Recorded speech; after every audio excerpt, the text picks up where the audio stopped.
Hey Cafe friends, encouragers, and supporters. 2022 has been a year defined by faith in the hope of Christ, specifically for Barnabas Student Ministries. Hebrews 11:1 says, "Now faith is the assurance of things hoped for and the certainty in things not yet seen." High impact missions starts with Holy Spirit-led discernment and observation. So, as a missionary, my job is to contextualize both our ministry and the gospel for the culture that God is calling us specifically to, or to put it another way, we want to make the gospel easier to understand and accept for local teens. This year I've observed through our almost 12,000 student interactions, subtle but significant changes in youth ministry trends locally. Leading up to 2022, student interactions and conversations with our missionaries have often had elements of gender fluidity or self-empowerment. It's been what the students deserve or perceived cultural wrongs. Those conversations haven't necessarily disappeared. However, their intensity has slightly diminished, with the focus being a little bit more on relationships over rights. So students are still saying, "You must respect me."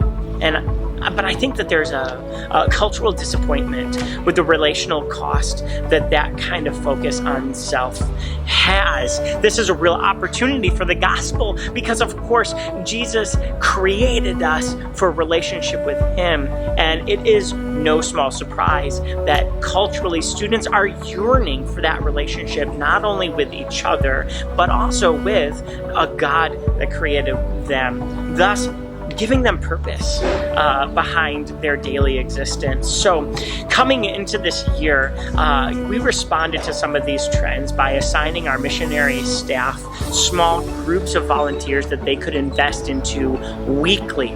The goal was to expand the depth of our impact on the 80 or so volunteers that we have had over the course of the year. Now, this is a point that I want to be transparent on.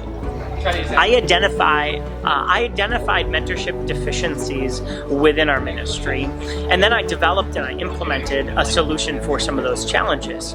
Missionary-led small groups. However, I didn't provide our missionary team with sufficient practical ministry training, allowing them to really experience comfort in the challenge that I had entrusted to them.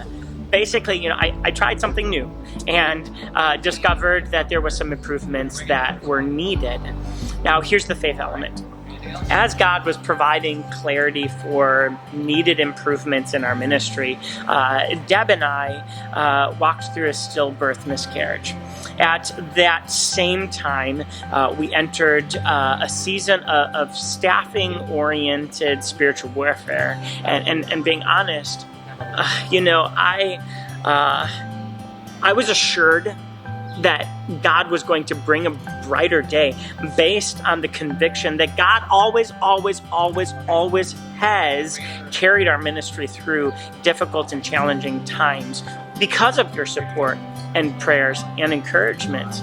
So at that time, more was really required of me than what I had to offer, but God showed up, specifically through staffing transition. This year has been a challenge.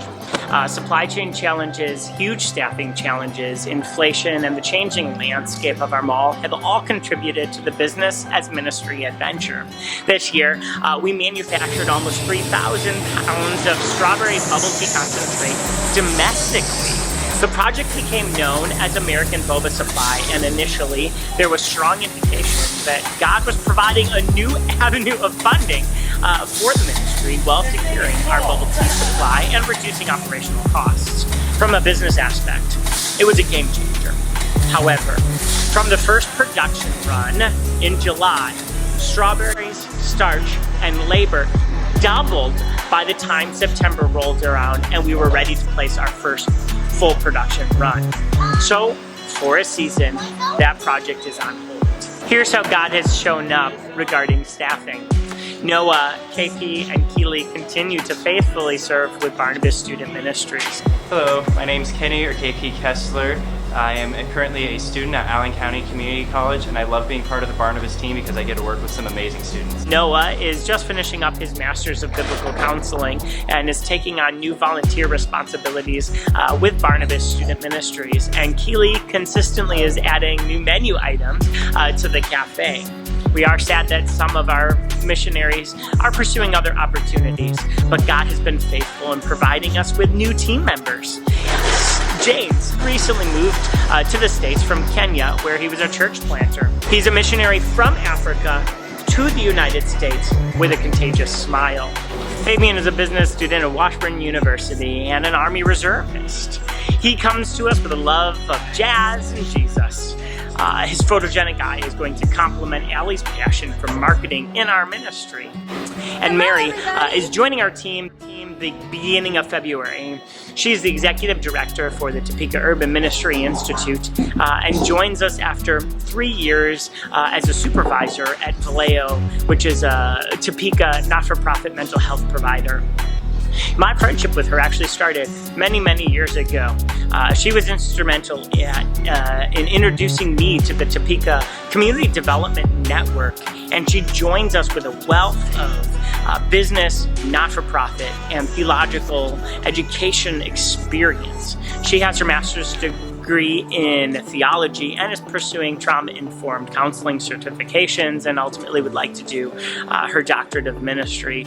Through this dynamic ministry team, my goal this year is to improve our training material so that it is a scalable, modular curriculum focused on practical ministry skills and theology. This will allow us to better equip our current and future ministry teams as we face the challenges that we are called to through our creative, outreach-focused student ministries. This year, the mall management has changed. The excitement of potential has been replaced by challenge. The mall significantly increased the lease rate for Verge, which our board and I perceived as God turning the page on Verge, which was an exciting but pre-COVID chapter of our ministry. Thus, we relinquished the space in early September. Further, November and December have showed the first signs of traffic decline, though the cafe remains very busy, and it is still an incredible tool for youth ministry. An additional or new location is a key focus of 2023. So here are a couple ways that we can pray. Please pray for clarity for what God's plan is for the physical location of our ministry. 1, 2. Please pray for courage as we continue to mentor not only the students God has called us to, but also our missionary staff as well. 3. Please pray that God would continue to financially provide for the ministry in this transitional period. And 4, please pray for the tenacity of both me and my team as we daily face economic uncertainty, student emotional aimlessness, and spiritual darkness. I am humbled by your continued support. Thank you very much for another great year of stateside youth missions.